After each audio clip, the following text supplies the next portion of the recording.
Olá, boa tarde, ou boa tarde outra vez, para quem está cá desde o início da sessão da tarde.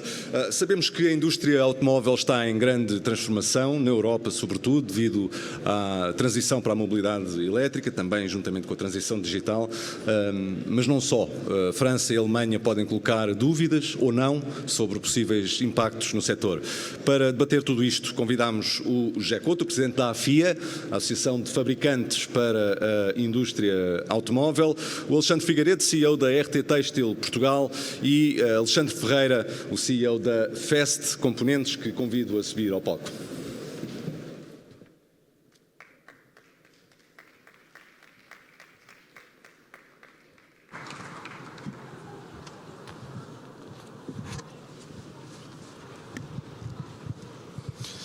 Olá, boa tarde. Obrigado por terem aceitado o convite para participarem nesta sessão.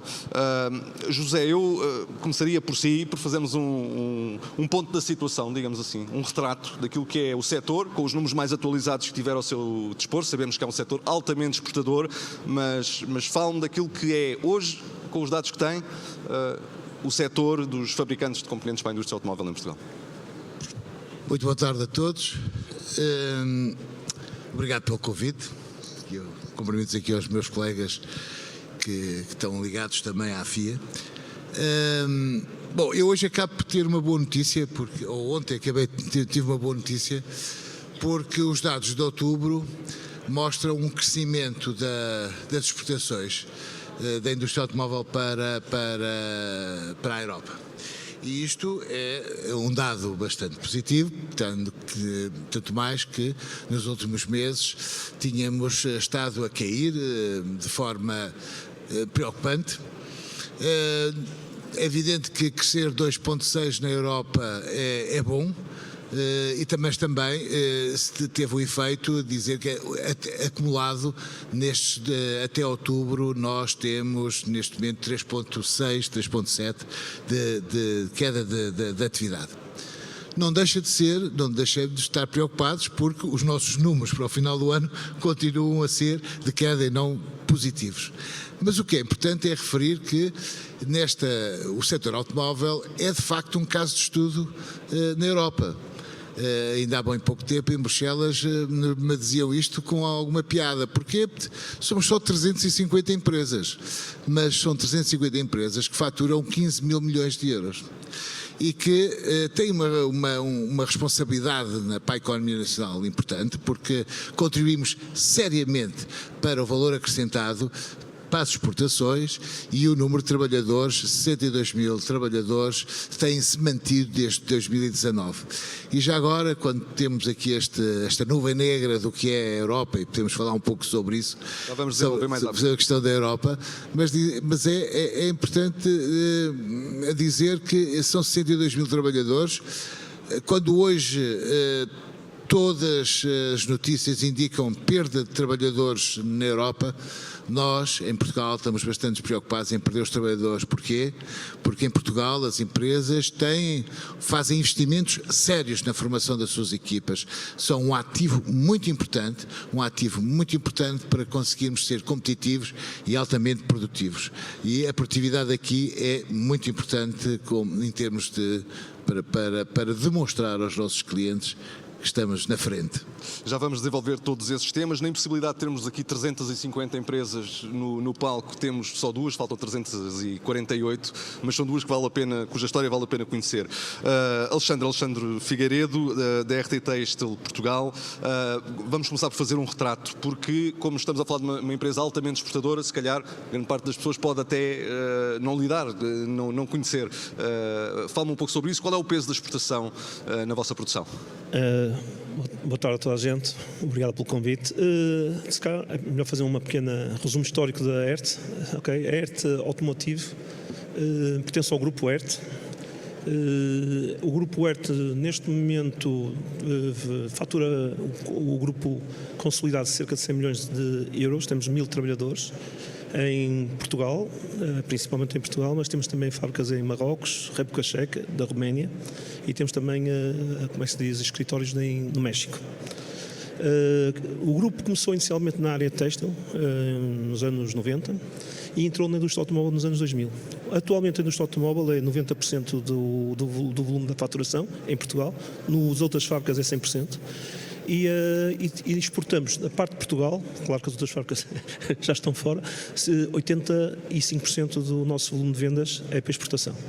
Somos já agora para explicar a empresa, atualmente iniciamos na parte de laminação, tecidos, ou o core business da empresa, mas com os desafios da indústria automóvel tivemos que entrar na verticalização. Agora, hoje em dia dominamos toda a cadeia em relativamente a peças de revestimento, apoios de braço, painéis de portas, cockpits, em que fazemos a costura ou corte, inclusive temos a injeção e de espuma e todos os processos de tratamento. E em que países é que estão os vossos principais clientes?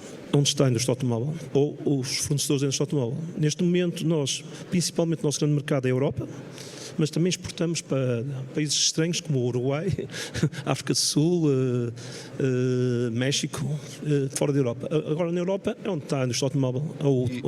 E nesta altura estão... Sérvia, Marrocos. Hoje em dia Marrocos cresce, onde nós vamos provavelmente vamos lançar a segunda fábrica dentro em breve, porque é um mercado em amplo crescimento. Nesta altura estão com quantos trabalhadores? Globalmente o grupo 1000 pessoas. Aqui em Portugal estamos com cerca de 500 pessoas. Vamos agora conhecer a FEST Componentes, CEO Alexandre Ferreira. Vamos falar um pouco da empresa, da história da empresa e qual é o peso da exportação, no fundo, na vossa produção. Muito boa tarde. Antes de mais, agradeço. Estou com dificuldades, o microfone já funciona. Antes de mais, agradeço o convite ao Portugal Exportador, cumprimentar aqui o painel e o público que tem a amabilidade de estar aqui para nos ouvir.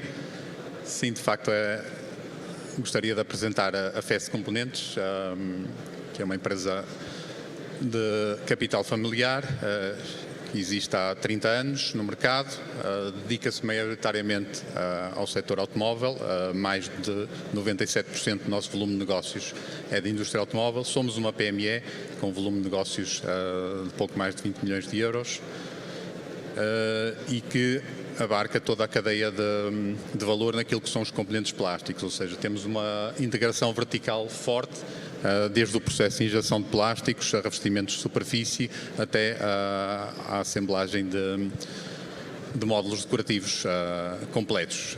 Experiência com quase todas as OEMs europeias e aposta forte naquilo que é inovação e crescimento na cadeia de valor. Nascemos como Tier 2, dentro daquilo que é a cadeia de valor, e hoje somos maioritariamente Tier 1, ou seja, nomeação direta pelas OEMs para os projetos nos quais atuamos. E qual é o peso da exportação?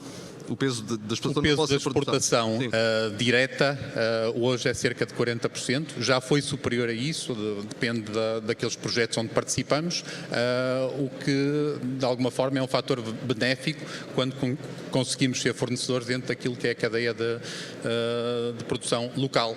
Neste caso, falando da Volkswagen Auto Europa, que é um destacado cliente, temos aqui uma situação de exportação indireta. A maior parte dos veículos são vendidos fora do país, daí esse peso de exportações que não é tão grande como já foi no passado. A seguir já vamos passar às perspectivas apresentadas que estão as empresas, mas José, há pouco já estávamos a avançar também um pouco para esse âmbito. Temos falado muito da França e da Alemanha, sobretudo da Alemanha no que diz respeito a este setor. Como é que antevê toda esta situação? Está pessimista, não está? Moderadamente otimista? Fale-me disso. O que acontece na Alemanha é um problema, sobretudo com um país com aquela dimensão, onde a indústria automóvel era um emblema de bom comportamento e de grande modernidade. Enfim. O anúncio de 5 mil despedimentos, ou de diminuição de salários, é um problema que demonstra que advém de problemas de produção. Enfim, o consumo baixou e caiu significativamente. Enfim, há números que são um pouco interessantes para nós, mas caiu, mas não é só o que aconteceu neste momento com a Volkswagen na Alemanha. A Bosch anunciou também o despedimento de 8 mil trabalhadores, a ZF mais do que isso, enfim, é todo um conjunto de reações ao que acontece na Europa ao nível do consumo e da incapacidade de as marcas europeias rivalizarem com a sua concorrência, aquele elefante que está em todas as salas e que se chama China. Mas o que está em causa na Europa e na França e em toda a Europa são três coisas que estão identificadas, que foram identificadas pela Comissão, enfim, pelas associações empresariais das confederações europeias e agora também pela Comissão Europeia, que é, primeiro, nós temos custos superiores aos chineses em 30%. E, portanto, os números que demonstram na média, temos custos superiores a 30%. E, portanto, tem um efeito... Para além disso, temos um nível de produtividade que está abaixo 20% daquilo que acontece nos Estados Unidos e, portanto, a nossa produtividade é 80% dos Estados Unidos. Não sabemos muito bem qual é o número relativamente à China, porque na indústria automóvel os números... Há áreas onde há muita intensidade, é muito intensiva em mão de obra e outros são muito intensivos em tecnologia e, portanto, há aqui. E o terceiro elemento identificado, que é uma surpresa para todos, é o nível comparativo de tecnologia. E, portanto, não é tecnologia, é a tecnologia aplicada ao chão de fábrica e aplicada ao produto. Estes três elementos são, enfim, agora que da última semana que venho de Bruxelas discutir estes assuntos, são os assuntos mais pertinentes e que a Comissão demonstrou grande preocupação e reagir em função disso, não porque isto não vai acontecer, não vai resolver nada no curto prazo, mas para ter que resolver nos próximos anos e introduzir medidas. Há duas medidas que foram introduzidas que têm a ver com a questão das baterias, onde estamos a perder claramente, e com a questão da tecnologia, mas desta vez a Comissão percebeu que existia aqui um processo que tinha a ver com fazer cá dentro e, portanto, só vai financiar as empresas que utilizarem componentes produzidas no território europeu, e bem como só financiará desenvolvimentos tecnológicos que deem lugar a registros de patente na Europa e não fora da Europa. E, portanto, há um conjunto de medidas que foram anunciadas e que vão saindo, mas que têm a ver com o processo de reindustrialização e com o processo de diminuição de custos e aumentos da produtividade dentro da Europa. E, portanto, a questão da Alemanha e da França, se bem que a França não é um assunto agora, é um assunto que se tem arrastado durante vários anos, aliás, com o aumento, com o aparecimento de Espanha como o segundo maior produtor da indústria automóvel na Europa, enfim, que retirou esse lugar à França, é um assunto que... O assunto só ganhou significado nos últimos tempos por causa da evolução do peso da dívida pública francesa no PIB deles, o que acaba por indiretamente ter efeitos em tudo isto. Mas continuo, peço desculpa. Não, e há outra questão que é importante neste contexto e que também já foi reconhecido, que é o excesso de regulamentação que existe na Europa, nomeadamente ligado ao Green Deal, e, portanto, que enfim, tínhamos que perceber exatamente o que é que os outros estão a fazer, o que é que estão a fazer, o que é que está a ser exigido à Europa, também do ponto de vista da concorrência, que é muito importante. Nós podemos ter chineses a fazer fábricas na Europa, a construir fábricas na Europa, a instalarem-se na Europa, mas se continuarem a comprar os componentes na China, então estamos a importar a concorrência desleal, não é? Estamos a importar uma pegada de carbono maior, enfim, temos de ter esses problemas. Como é que isto se controla? É difícil, não é fácil controlar isto, mas também a Comissão veio dizer que é necessário fazer uma coordenação estratégica e de política industrial de todos os países. E nós sabemos que hoje temos algumas dificuldades, que há alguns países que adotam, enfim, que estão coordenados, e outros países que foram a fila, não é? E, portanto, têm uma atitude... E depois a questão da transparência também dos investimentos, que é outra questão que é muito importante. Daí que eu considero que esta questão da Alemanha e da França levantará mais cedo ou mais tarde problemas iguais ou parecidos noutros países, porque temos países na Europa onde temos 40%, a indústria automóvel contribuir com 40% do PIB. Ora, qualquer constipação provocará uma séria pneumonia nesses países, não é? Deixe-me continuar consigo e apelando à sua capacidade de síntese para falarmos também dos Estados Unidos, não é? Porque temos a eleição de Donald Trump com promessas de políticas proteccionistas. O que é que prevê para o setor nesse aspecto? Aquilo que enfim, que é fruto da nossa reflexão em termos da Confederação Europeia é que ao princípio as medidas pareciam muito mais penalizadoras, mas também não é verdade que a montanha tenha parido um rato, isto é, vai haver, não é? E portanto vai haver algumas ações que determinem barrar a entrada do produto tal como conhecemos nesses países. Enfim, não nos podemos esquecer quando o Trump, o quadro IRA, não é? Que foi aquele quadro que permitiu que muitas das empresas europeias, inclusivamente, fossem para abrir fábricas nos Estados Unidos, não é? Em que os Estados Unidos premiavam quem produzisse lá e porque algumas das empresas, os resultados não são resultados muito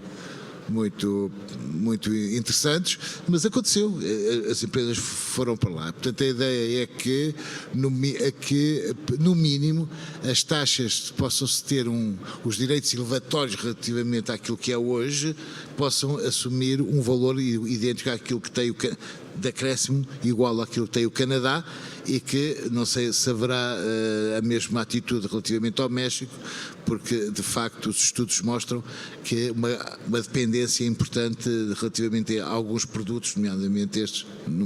E portanto podemos sofrer por tabela, digamos assim, mas é difícil. Mas deve dizer que nós temos estado a aumentar as nossas exportações para os Estados Unidos.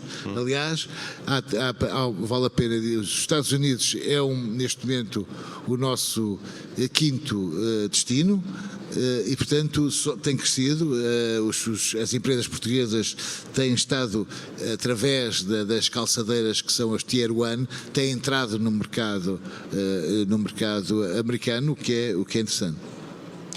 Alexandre Figueiredo, olhamos então para Portugal. Como é que a RT olha para o papel do Estado, digamos assim, naquilo que é a atividade das empresas e em particular da RT? Acha que há Estado a mais, há Estado a menos? Está a tomar as opções certas, não está? Estou a pensar, por exemplo, no IRC, estou a pensar no salário mínimo. Como é que olha para estes temas? É uma anedota, na minha opinião, sinceramente. Primeiro, o IRC só vai beneficiar empresas que tenham lucro. Todas darem lucro, não é? Quando os nossos clientes, quando nós fazemos um cost breakdown para um cliente, permitem-nos uma margem de 3%. Se eu tiver 1% de benefício em 3%, faço as contas. Dá 0,03. Quando eu tenho uma mão de obra em que me pedem um aumento de 6% por ordenado mínimo, tivemos essa discussão antes, felizmente na indústria automóvel nem toda a gente ganha o ordenado mínimo, mas todas as empresas que têm mão de obra intensiva estão todas niveladas por ordenado mínimo, porque o ordenado mínimo subiu mais de 20% nos últimos 3 anos. Ou seja, e quando uma empresa tem mão de obra intensiva, que não é o nosso caso neste momento, porque nós já fizemos a mudança para Marrocos, certo? Mas vejo o caso nas notícias, né? Empresas de costura e empresas de cabelagem desapareceram no mercado, que era o nosso grande forte.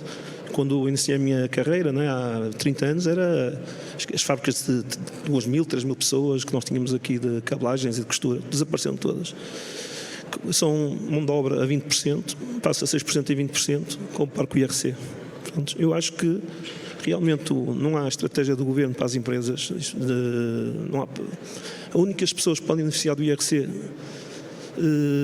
são as empresas que... O governo só pode beneficiar das grandes empresas que geram grandes lucros e que não estejam endividadas. Hoje em dia, para crescer, e o que nós estamos a fazer para crescer, temos que automatizar os nossos... Porque quando eu, por exemplo, estava a fazer o exercício do budget, fechei hoje de manhã o meu budget e a primeira coisa que eu fiz foi qual foi o impacto dos aumentos. O que é que eu apliquei? Automaticamente, como é que vamos compensar? Porque nós só podemos sobreviver nesta indústria, nós temos duas pressões. Pressão do cliente, e neste momento é terrível, porque com a introdução de toda a mudança da transição ecológica, a transição digital, a introdução de novos players, né, a fragmentação de mercado, a competição é selvagem. O que acontece? As margens baixam. Os nossos clientes apertam-nos no preço.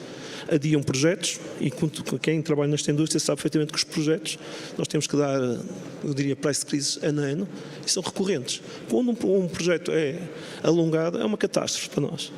Ou seja, o que eu estou a dizer, a pressão vem do cliente, a pressão vem dos fornecedores, porque estão em crise, e a pressão vem da inflação interna. A única maneira de nós sobrevivemos, e é isso que estamos a fazer, é inovar. Inovar, mudar os nossos processos, automatizar. Isso quer dizer menos mão de obra. Não quer dizer que haja menos mão de obra, porque globalmente, o que não acontecer agora no mercado, aqui em Portugal, é que nós precisamos de outras competências. Cada vez as competências aumentam. Por exemplo, nós agora estamos com projetos de manufacturing 4.0, estamos a introduzir inteligência artificial e são competências que é difícil encontrar no mercado. Porque, infelizmente, o Governo está a promover as universidades e os nossos estudantes vão para fora. É uma catástrofe a nível de competência. Agora, o que eu diria e que eu esperava do Governo realmente era medidas que ajudassem as empresas a inovar, que ajudassem as empresas a investir em novas tecnologias e novos equipamentos, que existem programas e nós estamos a usá-los. Existem instrumentos nesse sentido, mas nós estamos não é suficiente, é isso? O problema dos programas é, por exemplo, o PRR, estávamos a discutir há pouco o PRR. Eu, para ir fazer os projetos PRR, já investi dinheiro e isso vou ter produtividade. Só que tivemos que ir buscar dinheiro onde? Ao milénio. Não é? Porquê? Porque a contribuição do Estado será daqui a 1 ano e meio. Porque, inclusive, nós nem sequer conseguimos pôr os formulários, porque nem sequer existem para apresentar. Desculpe-te alongar, mas isto aqui enerva-me realmente. Ou seja, neste momento, as empresas da indústria automóvel, de maneira geral, e estou a falar das OEMs, que eu vejo os resultados, os lucros estão a ir para a banca, especialmente com a inflação que tivemos. Temos hoje uma boa notícia, foi o decréscimo da taxa de juros, e isso para mim é que é uma boa medida, especialmente para empresas que têm que ir buscar capital para inovar, para internacionalizar, que é o nosso caso. Nós, quer dizer, o Governo dá medidas de apoio a empresas que venham para aqui instalar-se. E nós queremos instalar, a única hipótese, os nossos resultados são considerados em Portugal. Nós pagamos impostos em Portugal. As grandes empresas vão para a Holanda ou vão para a Irlanda. Nós queremos ir para Marrocos, transferir a nossa mão de obra intensiva para lá, os lucros são transferidos por aqui. Nós deveríamos ter ajudas nessas áreas e eu não vejo nenhumas. Alexandre Ferreira, como é que a FEST lida também com tudo isto, com o aumento do salário mínimo? Tem impacto ou não tem na empresa? Bom, estamos num setor cujo salário médio está acima daquilo que é o salário médio nacional. O médio, mas há sempre quem ganha. Naturalmente que o aumento do salário mínimo cria pressão em todos os níveis salariais e é mais uma dificuldade que nos leva a apostar mais nas eficiências internas, a conseguir ganhos de eficiências internas que nos permitam compensar esse custo adicional. A produtividade tem que acompanhar naturalmente o aumento do salário mínimo. O contexto, tal como explicou o Dr. José Couto, é de facto neste momento desfavorável. Obviamente que a produção de veículos na Europa vai continuar a diminuir nos próximos anos, em primeiro lugar pela questão demográfica e agora pela questão da concorrência, pela chegada de veículos de outras paragens e numa primeira fase os produtores de veículos que não estão na Europa, que se instalaram na Europa à montagem, não vão comprar componentes aos produtores europeus. Portanto, é mais um elemento de pressão.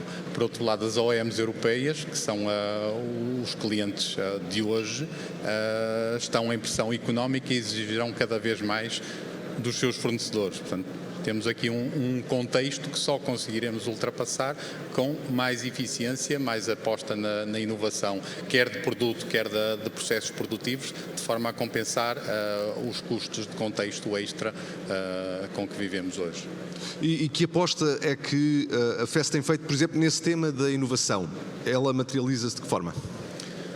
A FEST nasceu como um fornecedor Tier 2, portanto, em que está no segundo lugar da cadeia de fornecimento e começou em contraciclo a investir em ter a capacidade interna de desenvolvimento de produto, capacidade interna de inovação de produto para conseguir crescer na cadeia de valor de forma a catapultar o crescimento, apesar do contexto desfavorável que temos hoje, conseguimos crescer a 2 dígitos, de 23 para 24 e conseguirmos mantê-lo nos próximos 2 anos.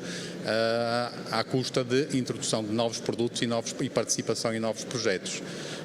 Ou seja, este contexto desfavorável, de facto, não nos deve levar a uma situação de espiral de pânico, mas sim de encontrar formas de o ultrapassar. José, ainda não falámos sobre o contexto interno, falei já com a RT e com a FEST. Como é que a AFIA olha para este orçamento do Estado, para as medidas que lá constam, de que forma é que elas afetam o setor? Primeiro dizer que a indústria automóvel é um daqueles exemplos interessantes, é um caso de estudo, quando olhamos para o comportamento dos salários, da evolução dos salários na indústria, comparativamente à indústria transformadora de bens. Porque uma razão muito simples é que os aumentos, a produtividade está claramente acima da indústria de bens transacionáveis e, portanto, nós estamos acima disso. E estamos também com salários superiores. Isto é, há uma evolução dos salários comparativamente com aquilo que é a produtividade. Portanto, é um exemplo típico. Agora, é evidente que aumentos de salários por decreto têm uma influência em algumas empresas sérios. Porquê? Porque não é o salário que está na base, é toda a complexidade da composição dos salários e, portanto, os salários é preciso fazer rearranjos na pirâmide. E, portanto, esta é uma questão, felizmente a avaliação que fazemos é que não somos uma indústria de intensiva em mão de obra, mas a intensiva em tecnologia e, portanto, isso é muito importante. E temos que o disputar com o estrangeiro, isto é, quem são os nossos concorrentes, das pessoas que têm grandes competências, são os nossos concorrentes que muitas vezes nos levam para fora e, portanto, nós temos de estar a concorrer com esses salários e a mostrar-lhes que é bom viver em Portugal. Relativamente à questão do orçamento, enfim, a AFIA, como membro da CIPA, alinhou, enfim, e portanto, naquilo que era os inputs para a construção do orçamento, e isso e para nós a questão da premiar quem investe é muito importante.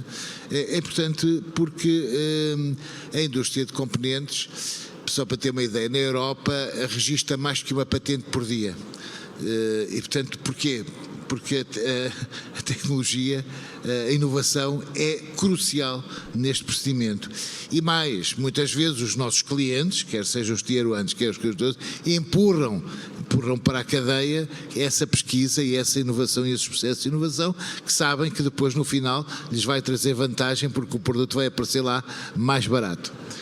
E, portanto, a questão da inovação, dos processos de inovação são para nós, deviam ser premiados convenientemente, porque estamos a falar de investimentos que muitas vezes não são recuperados no curto prazo, são recuperados a longo prazo. São, para além de tudo, também capazes de arrastar e envolver outras empresas neste processo, porque há uma grande, entre aspas, uma promiscuidade no conhecimento, na passagem do conhecimento e exigir que os nossos fornecedores tenham competências e capazes de também fazer esse processo e, portanto, aqui era a coisa. Enfim, nós estivemos grandemente de acordo relativamente a esta, e nós estivemos porque nunca estamos, dos aumentos salariais por decreto e, portanto, deviam estar indexados aos ganhos de produtividade, que isso era o mais importante. E, de uma forma geral, enfim, as nossas críticas foram as críticas que tivemos naquilo que é o caderno da CIP, mas só queria voltar aqui a uma questão que tem a ver com o PRR, porque muito rápido, porque na verdade o que nós fizemos, o que nós temos hoje do PRR é alguma coisa que nos deixa de alguma forma contentes, porque as empresas, nomeadamente as da indústria automóvel, entraram neste processo um pouco pela tecnologia, isto é, pela inovação, por dar saltos inovadores e capazes de fazer a diferença disruptivamente dentro das organizações. E temos muito bons casos exemplares desta capacidade.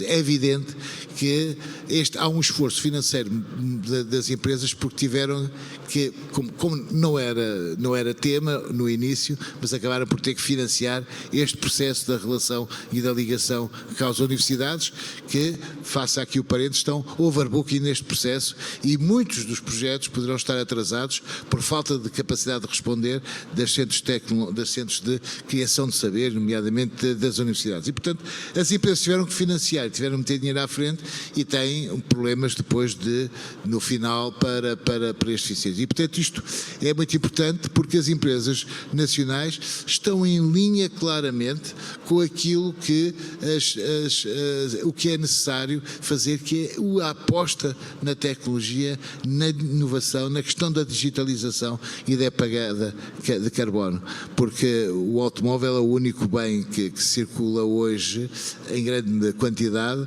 que quando sai da fábrica já todos nós sabemos o que é que vai acontecer no final de vida, quanto é que vai ser recuperado, temos um grande contributo para aquilo que é a economia circular e estes saltos de inovação tecnológica têm-se consubstanciado nisso. Houve um acréscimo ultimamente, mais 5% na capacidade de recuperação de componentes que estão na indústria automóvel. Alexandre, o que é que se pode fazer para combater o problema da falta de mão de obra qualificada? Não sei se a RT sofre desse problema, mas... Temos pouco tempo. Temos 30 segundos. Temos que seguir o exemplo de outros países. Que é? Eu tenho, por exemplo, estou muito surpreendido com Marrocos, com Macedónia.